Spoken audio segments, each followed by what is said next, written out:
নাফরমান বলবে, মাওলা আজ আমি নিজ চোখে হাসর দেখলাম, আজ আমি আখিরাত দেখলাম, আজ আমি কবরও দেখেছি, আজ আমি জাহান্নামও দেখেছি, আর আমি সব শুনছি মাওলা। আপনার জবান শুনলাম, ফেরেশতার আওয়াজ শুনলাম, জাহান্নামের গর্জন শুনলাম, সব দেখছিও শুনছিও।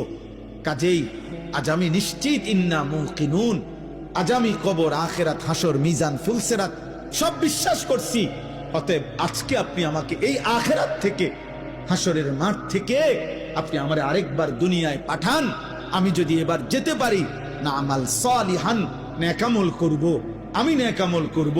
কারণ আমি তো নিজ চোখে জাহান্নাম দেখলাম, আমি হাসরের মাঠ দেখলাম, আমি ভাবছিলাম এগুলো হবে না, আজ তো চোখের সামনে দেখে বুঝলাম এগুলো হলো। অতএব আমি এখন দুনিয়ায় যেতে চাই, আমি আমল করতে চাই, আমি আপনার আনুগত্য করতে চাই। দোস্ত, আল্লাহর কসম, বেনামাজি ছেলেরা, এই আব্বা, তোদের প্রত্যেককে বলি বাপ, আল্লাহর কসম তোদের নামাজ পড়তে মন চাইবে রে বাপ, সেজদা দিতে মন চাইবে, সেজদা দিতে।